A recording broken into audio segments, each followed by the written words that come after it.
Hey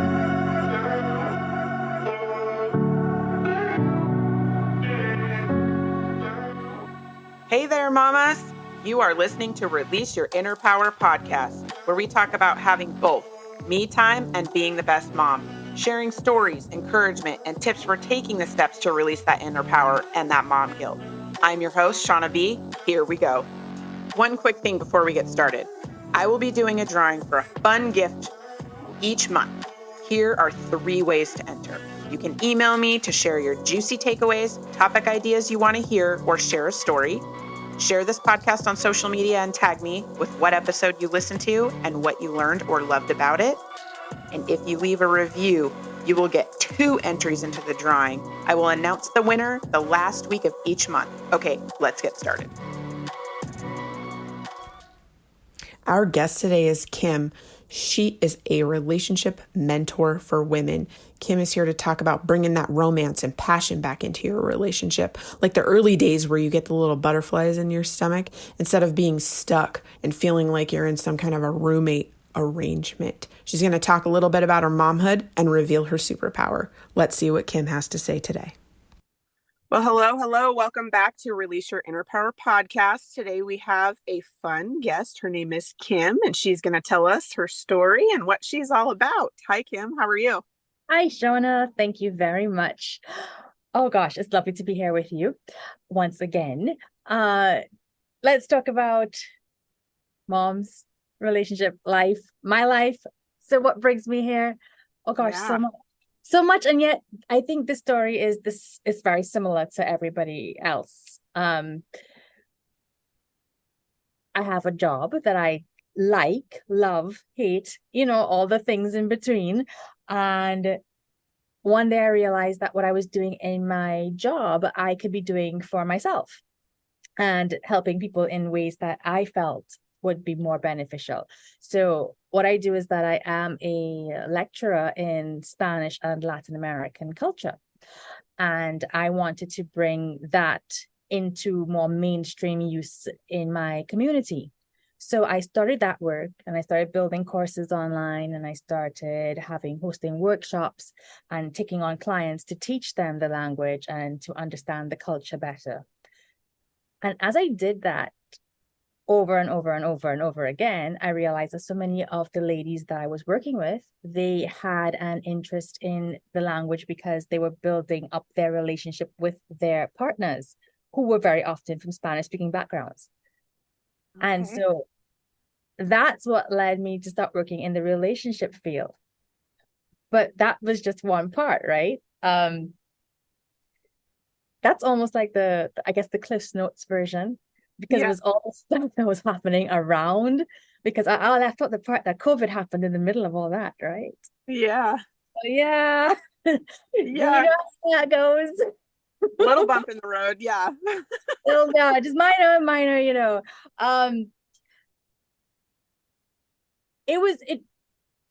I think for me, a lot of things had come fairly easily. We talk about starting a family is challenging and it stretches you in ways you never imagined before, and that is true. Even getting married or starting a long-term relationship with someone and living with someone and having to learn how to live your independent life merged now with someone else's, that stretches you as well. And I think I had probably had a fairly easy transition into all of those stages. I mean, I'm not saying it was, without its challenges, but when I decided I was going to throw in, my own business into the middle of that, well, that's when things just went totally, totally crazy. And I just lost all semblance of what was normal, what was routine. I lost all semblance of even like who I was and why I was doing what I was doing. I remember at one point it became like, I really am frustrated at my job and I need to build this business. And I mean, I would go like days and weeks, but that would just be like the one mantra in my brain. And then COVID happened and it just became so much harder to do. And then now all of the time I'd had alone to work on certain things, now I was constantly with my husband and children. And I was trying to help them settle into COVID and the new routines and, you know, the fears that everyone was facing. It was just a hot mess. It's a lot. What's up? It's a lot. Like everything that you're saying, relationship, the kids, you know, your husband, and then the job, and then let's just sprinkle on some COVID there. Exactly. Let's just apply with you in a house all day long, every day for like, you know, we don't know how long it's gonna last. Right. So I think I was very fortunate at that time. I remember, and again, I don't think I'm not unique in this sense. I do remember days just kind of hiding in my room or hiding in the bathroom, kind of lying on the floor and just being totally overwhelmed by everything and having zero idea of what I was supposed to do next. I even remember, you know, being up at like 2, 3 a.m. in the morning, walking around our bedroom and my husband was sleeping and just going absolutely mad because I couldn't sleep. I couldn't think. I didn't know what I was supposed to be doing at this point. And at one point my husband asked me, he's like, well, do you think, you know, should you look into counseling? Should we find a therapist? And I'm like, maybe. You know, I'm not ruling it out. I think that's a possibility, but I just need some time to think. And around that time I had started coaching. And I'm not saying that therapy wouldn't have helped, but it was just something about that coaching environment. I was around other women who were in very similar situations. And that alone, I think that took like half of the load off. I was like, okay, I'm not going crazy. This is not you're not alone. Not alone in this at all. And you know, they were also going through the process of trying to balance all of the 100 things in life and build a business and not knowing how to proceed. We were all confronting things in our personal life, all of our baggage from that we didn't even know we had. I remember it was like in those sessions, I was like, oh, I have baggage. I didn't even know I had baggage. And apparently I have baggage. I couldn't figure out what the baggage was. Right. Yeah. But for the first time, I realized I wasn't actually fighting a battle in the present. And I think that was a huge light bulb moment. It was like, there are things that I have believed and carried from the past that are here and blocking me right now. And it was that realization. Now, I still had a way to go in terms of like identifying them and learning how to let them go. But, you know, that was all part of the journey. And I think that is, it's not something that we acknowledge very often. I shouldn't say very often. I think as moms too, we have in our mind, I just have to push through this. Yeah. And I just need to work harder. I just need to do more. And it's very much in that, it's like tunnel vision. And we kind of just live in this space of more control.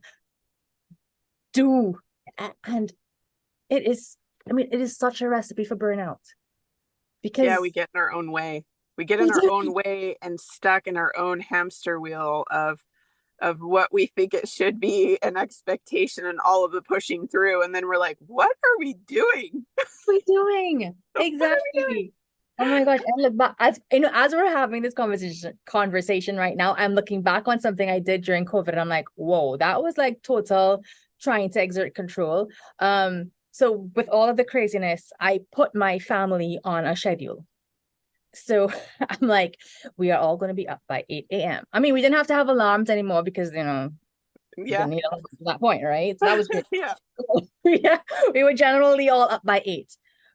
Breakfast finished by 9. They're going to have reading time after that. They're going to have baths. They're going to have snack time. They're going to have exercise time. And I had everybody on this strict timetable.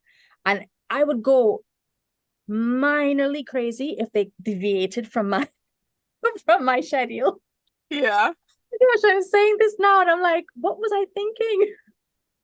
But it was the only way in that moment I could find some source of calm. I felt like I had no control over anything, so I had to bring control down to this routine and keeping everybody in line and in order. And so that didn't work most of the time. It's funny though how we'll do that, how we will, because we, like you said, there's no control. So you're like, okay, I'm going to bring in some control. And then you're like, oh, is this working though? Exactly. Is this really making me feel better?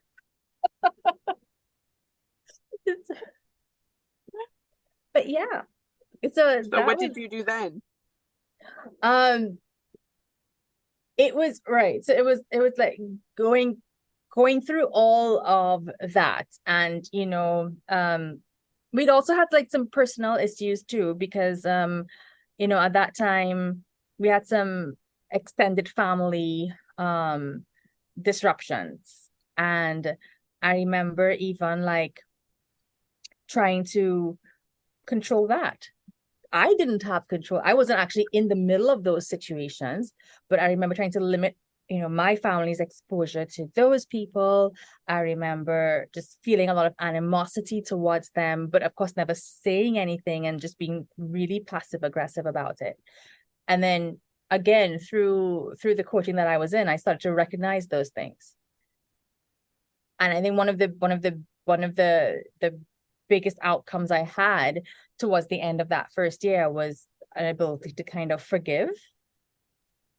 And when I did that and I just saw how freeing it was, like I thought I had to control that situation by keeping myself angry and separate.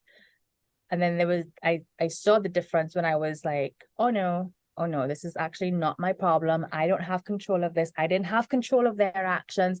The only thing I have control of is how I'm responding. And you know what? I'm tired of being angry.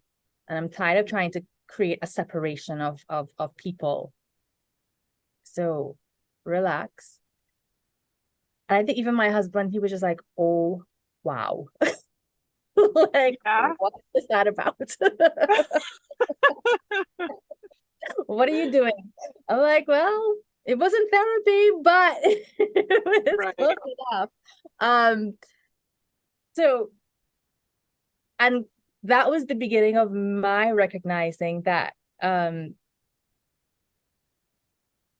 the only true thing I had control over was myself and my reactions and how I felt. And in that too, I also stopped trying to control all of the routines for my family. I stopped trying to control how my husband felt about things that I was doing or my journey, because part of my journey was it. I don't know about you, Shauna, and I don't know about any of our listeners, but at one point, some of the spaces that we were in online where it's like, you have to go all in, you have to drop everything else, you have to have no plan B because plan B is a distraction, quit your job and get your business done. Yeah. And of course I was like buying into all of that, and I'm like, yes, and telling my husband I'm going to quit my job and I'm going to get this business done. And he was just like, are you crazy? What? He's like, hold on.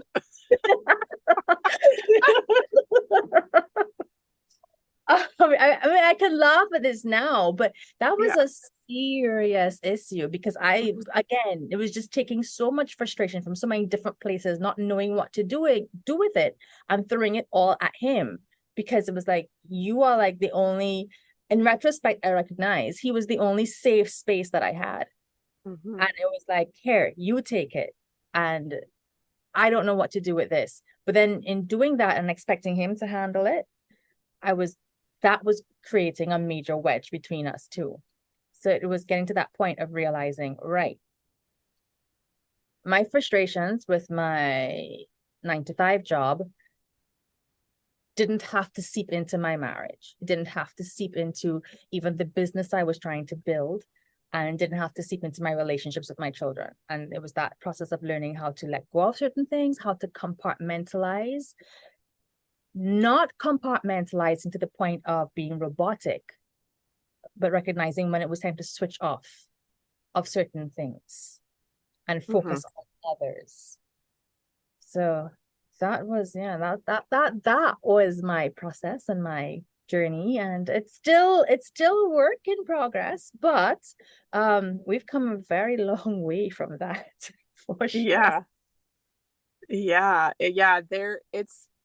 That's definitely a thing when you can, I'll say punch out, if you will, punch out from your 9 to 5 and move into the space of, being a mom of when you're home and doing all of the things after, right? And then also, punching out of that to, be a wife. It's like all the roles that we have with the boundaries of having it, like, yes, they kind of bleed and intertwine into each other in a way, but it's, I like that you said that, because there needs to be some type of boundary and separation from them as well. So not like everybody's not in the big messy tornado.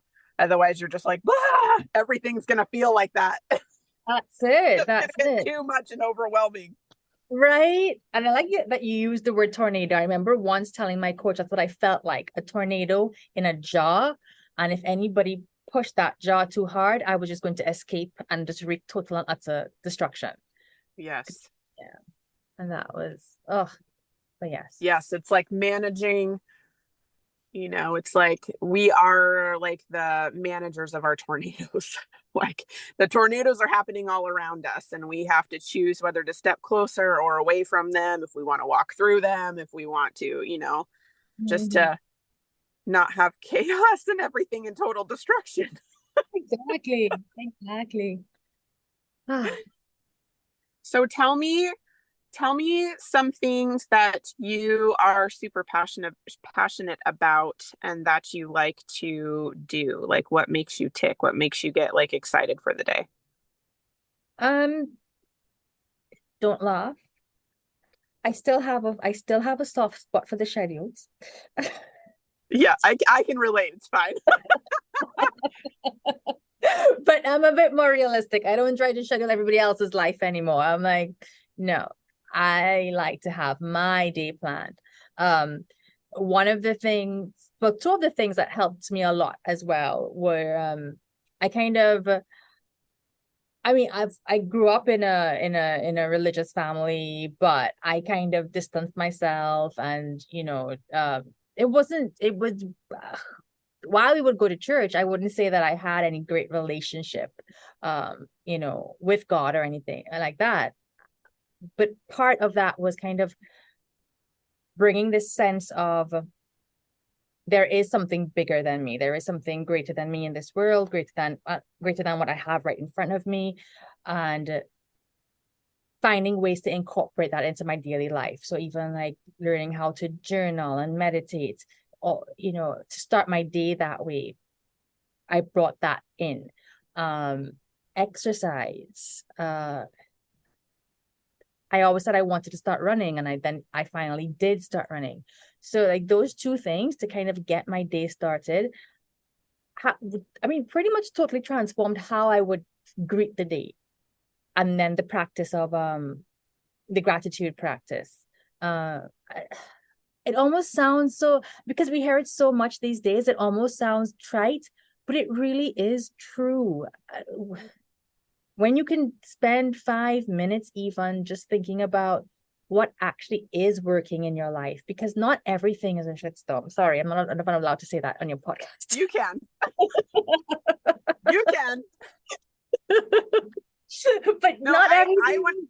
agree. I 100% agree with you. I feel that by and large, most of the time, as a group of humans, for some reason, we go straight to the negative. And I feel like, that's why this whole gratitude and what are you thankful for and things gets brought up a lot, because it is true. When you have that practice and when you do that, you are actively choosing to look at the light. You're actively choosing to look at the positive. You're actively choosing to stop going, like stopping the negative part and shifting into a positive part. And with enough practice, you Yeah. eventually stop just automatically going to the negative. So I love that you brought that up, because that's a huge, you're so right when you're like, and it's true, because it is. It's like, it's almost like one of those things where it's like, okay, we're telling you that it's true. Just try it out. just try it out and see how it works for you. It does. Oh, and I remember too listening to a podcast once, and one of the speaker said something that really stuck with me. That we hear about life has highs and lows, and in his mind, he always pictured it as like rolling hills. So sometimes you'd be low, sometimes you'd be high. And then one day the realization came that that's not what it is. It's that in the same day, you will have highs and you will have lows, because there's always something that's going to be great in your life. And there's always going to be something that's really not great in your life. And it's about learning how to manage the things that aren't great and enjoy the things that are. So that's where the gratitude practice is very important, because when you can wake up and remember that there are good things, there are things beyond me that are worth my time and effort. And then, okay, let's deal with that problem. That just won't go away. Yes.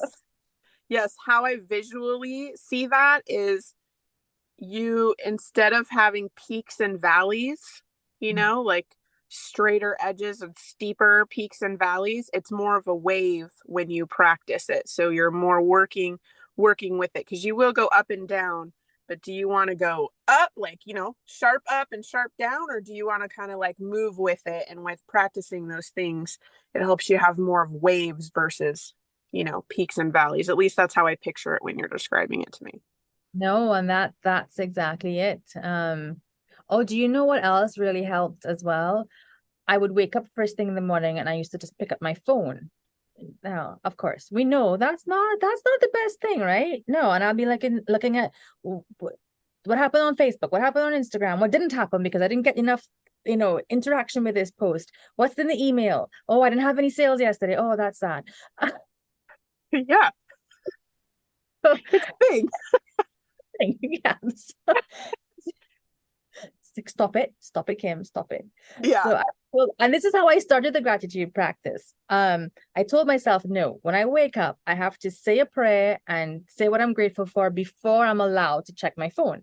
So in the beginning, because I was so itching to get to my phone, that's what made me say the prayer and have the gratitude practice. But now I can, I wake up and I naturally do the prayer and the gratitude practice, and I can go have breakfast and I'm like, oh, okay, fine. What's happening on face? Yeah. So but that helped not waking up and the first thing on my mind is work. That helped. The feeling is definitely different doing that. I'm glad that you said that too. I also have done that because I found, like it is such a habit to get into, right? That I started putting my phone across to where first of all, I have to get out of bed to turn my alarm off because my alarm's on my phone, right? So I turn my alarm off, but that is the only time I touch my phone when I'm already out of bed. So, so continue. Like continue on with your day.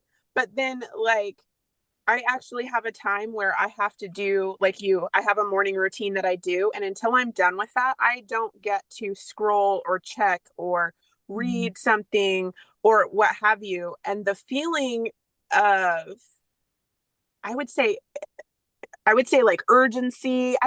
Maybe a little like anxiousy. It's not like anxiety, like crazy anxiety, but it's like anxiousy. I feel like that is the feeling that you get, like the right now, next when you do that, when you do the phone thing in the morning. But when you take that time for yourself in the morning to do those things for yourself, it's like, then when you look at your phone, it's so different.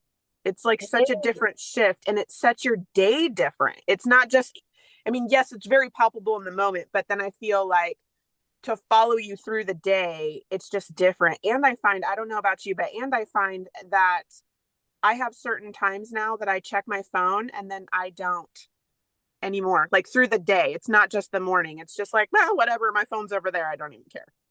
That's it. I keep saying I probably should get onto Spotify or something instead, because I might have like a playlist going and I might want to have, YouTube on one side or something. But I think now when I look at the usage of my apps, it's totally different. Yes. Yes. It's crazy. One little thing, right? Like one little change in habit, and Yeah. how much better it can make you feel. And then just how once you take the step of changing the thing, then everything else like kind of falls into place with making it easier through your day. That's Yeah. really cool. That's Yeah. really cool. So tell me a little bit, because I know you're a mama. So tell me a little bit about, your momhood. What does that look like? How many kids do you have? What does that look like for you? That looks like three boys. Yeah. Ages 7 to 12. That looks like having to let go of ideas of what a pretty house looks like. Yes. Really let that go. To the point where my husband sometimes is like, so you know that thing about how you have a home, not a house? I'm like, uh-huh. He's like, we have a home, right? I'm like, oh yeah. It's a home. Nice and cozy. It's a yeah. I mean, I know you're working when you're home, but like, don't you like see the stuff in the living room? I'm like, nope. I've really developed like some kind of I don't know. I don't see it anymore. I can't. If I see it, it'll drive me mad. So I Oh, just do not yes. see it anymore. Yes. Yes. I know. That's so funny. It's so funny. And with different ages too, and different, things that they're going through and the amount of reminders and all the Oh, things. It's like that's something that I also have in my house lately is, you know, um, okay, it's time to go through and pick up. If you see something that is yours, can you please pick it up and put it, like in your room? Because I came like kind of, I'm sure you can relate to this. Like there came a time where I would walk through my house and I'd see all the things. And yes. I'm like, ugh. So then I'd like pick that up and pick that up. And I'm like, man, if I just picked up these 5 things, it would look so clean in here. And then I'm like, wait, hold up. I've been doing this Mhm. forever. I just pick up Exactly. all the things. And so this house gets clean because I pick up all the things and they're not my things. And so it's like, I need to stop and be like, wait, I can ask for them to pick up their things and see how it goes. So then it's like, I'm not doing all of, we have, as moms, we have a million things to do, right? So it's like, how can we kind of give a little to see if Right. they do it, as well as like kind of training them in a way to, oh, I need to pick up my stuff. Yeah, could That you? Could you yeah. do that for me? Yeah. You have to let them do it. Mhm. You have to give them that chance to show them that they can. Yes, it's easier if you just zip around and get it done quickly. Yeah, right But now it we're can going be hard though. It can be hard for to like, okay, I'm not gonna pick up those shoes even though they're right in the middle of the living room. It's like sometimes it can kill you as a mom because you're like, I just want to move these shoes right now and it just be done. But you can't, you gotta wait. No, right now we're going through because like the two older boys, they're 10 and 12, but they have an interest in like learning to do stuff for themselves in the kitchen. And it's so Oh yeah. painful. It's so hard. I bet. I I'm like, bet. I can be out of hair in 5 minutes, but instead it's been half an hour. Or like, you might do something with like 4 pans and then they're gonna do something, or 4 utensils or whatever, but then there's this like 12 and you're like, oh man, that's a lot of dishes. It is. It But is. you're like, okay. Yes. I was that, because my eldest wanted to do something the other day. I'm like, do you see how many dishes there are in the sink? Like, we can't even begin anything. It's like, okay, I'll do it. I was like, oh, all right then. Yeah. Oh yeah, let's do that. I like that. I like that idea. That's funny. That's so funny. But it Three is. boys, three boys. Yeah. Hmm. It's Busy, busy. we are, and similar to what you said, it's different. They're each at different stages, um and I heard I was in a networking chat the other day, and another mom, she has three boys as well, but they're grown, and she's an accountability coach. And she said she found her calling because she had three sons. and, Yeah. and she really did learn what it was to be an accountability coach through that. And I'm like, oh You're yeah. like, I see that. I see that. That's so funny. That's so funny. Well, tell me a little bit more about, because you said that you were a coach and I know that you're a relationship coach. Can you tell me a little bit more about your business and what you do for that? I tell people that I am a relationship mentor and that I help women, 'cause I work with women, bring the spark and connection back, like how it was when they first started dating. Except that now you're older and wiser, and you have a few more tools at your disposal. Mm-hmm. But what it really boils down to, it's helping women rediscover the joy that they had in their relationship, helping them rediscover how they can feel cherished, how they can feel passionate within their relationship. Um, and it is amazing because we often come back to that whole thing about control. And it was interesting how we talked about in with relevance to our children, giving them the space to do certain things and grow in certain ways. What often happens in relationships is that one partner, especially, and I would say that this tends to happen often with women because we tend to have a bit more responsibility within the home with the kids. We do try to take on a lot, even when we may not have to. And when I say that, I say it from the perspective of, well, if I don't do it, he won't. And yes, I can just leave it, but then it still falls back on me. Part of that is it falls back on us because we grab it back. Right. And it's learning to let go, let go, let go, let go, rest. Really learn to rest, breathe, give our husbands, our partners, our boyfriends that space to grow into their roles. But the first thing we have to do is to relinquish it and to remind ourselves, what are we in control of?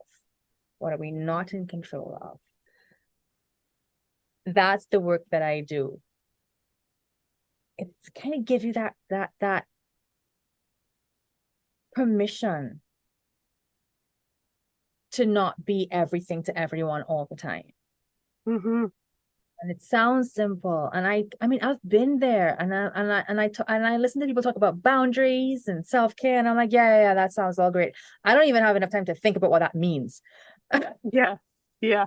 So I know, and I am 100% say, when I made that switch, start letting go of trying to control everything and everyone around me, that was a transformative moment in my life. And with that, with being a calmer person, a more, so sometimes I talk about and I'm sure you may have heard of it, the whole masculine energy, the whole feminine energy. Once I let go of that whole masculine drive to go, grab control, once I let go of that and kind of rested in my, I guess, more feminine power, more feminine energy, that space of nurturing, that space of even that space of compassion, it made a huge difference. Again, you have to let go of the things you're trying to control that you have no control over. It is amazing how damaging that is to us, and we don't even realize it until Yeah. after. Yeah, you're right. You're so right. Right on with that. I love how you repeated it too. You're like, let go, let go, let go. Yes. 3 times over. Three That, yes. times over. Because you know what, though, as you go through it, I mean, there are things are going to happen again and again and again, and you have to remind yourself of that. I still remind myself of it. I still have to, certain circumstances come up and I'm like, oh, I can fix it. Oh, is it my place to fix that? Think about it. I If it like that. is, great. If not, I step like back. that. Yeah, I like that. That's Mhm. really cool. That's really cool that you said that. Thank you for sharing that. Yeah. Yeah. Yeah, time to check yourself. Pretty much. Right? Yep. Again, because you can get in the role of doing all the things on the hamster wheel and you have to take a second to stop. Exactly. And so many of us do have so many plates that we're, what are we, spinning, juggling, whatever it is we think we're doing. Yeah, it's the wife role, it's the mom role, it's the employee role, it's the business owner role, it's sometimes the caregiver. You may have elderly parents or relatives that you're caring for. Yep. It's a lot. Mm-hmm. And yeah, that's why we need to recognize where are the areas that we're going to do certain things, and where are the areas that we're going to ask for help, and where are the areas that we don't need to be. Yeah, I like that. Where are the areas we don't need to be? I like that one. Because we don't have to do everything. Not all at once. No. I love that. Well, I always like to ask my guests what they feel like one of their superpowers are, and if they would be willing to share that. Sure. I think one of my superpowers is tenacity. I don't give up easily, which has served me very well in certain circumstances. As you can imagine, as somebody who with a control issue, it's not necessarily a good thing in some places. Right. But that's why I think it was important for me to learn where I should exert it and where not to. And so that tenacity in terms of setting my goals, my big goals, and really sticking to them, not giving up, even when things are looking hard, being able to assess what is happening around me and stick to what I know holds true, what will bring the ultimate gratification at the end. It helps me even with my children to recognize that, that saying, the days are long, but the years are short. Mm-hmm. Right. Yeah. I need to remind myself of that very often too. But again, sticking with the, maybe I don't like to use the word punishments, but there are times you tell your kids they can't have something, or there are consequences for doing certain things. Yeah. And you might feel, oh, was I too harsh? They're really sad about this. And it's like, no, this is not about feeling good in the moment. This is building character. This is helping them understand that sometimes they'll take actions that there's no reversing. Right. We can learn that lesson now before we make a mistake that is so big. Mm-hmm. And then again, with my husband, that tenacity to remember that this is a relationship that we want to last forever, and that this is a relationship that even when there are difficult times, that's okay. We will get through it. But ultimately, it's you and me. Yeah. This is it. There's no one else, so we may as well make it work. Yeah. But yeah, so I would say my tenacity. I really like that. That's really great. I really like that. So where would listeners be able to find you if they were curious about working on their relationship stuff? Facebook and Instagram. So Instagram, it's Ken Silva. And I will put all your information in the show notes as well, so people can click on it if they would have any questions or would like to work with you. Thank you so much for coming on the show and sharing everything. Thank you. I love talking with you today. You're welcome. This was fun. I just want to say thank you for listening. I hope you enjoyed today's episode, learned something new, or got a juicy takeaway that will bring in that heck yeah back into your life. I release a new episode each week, so make sure to subscribe. If you love the show, want to share a story, comment below. If you know someone that would love or need this episode, be sure to share it with them. I'm sure they would love you for it. Tag me and find me on social media at Ignited Decisions on Instagram and Shauna with Ignited Decisions on Facebook. I would love to know what episode you listened to and how it helped you, as well as connect on social. Okay, mamas, claim your time and release your inner power.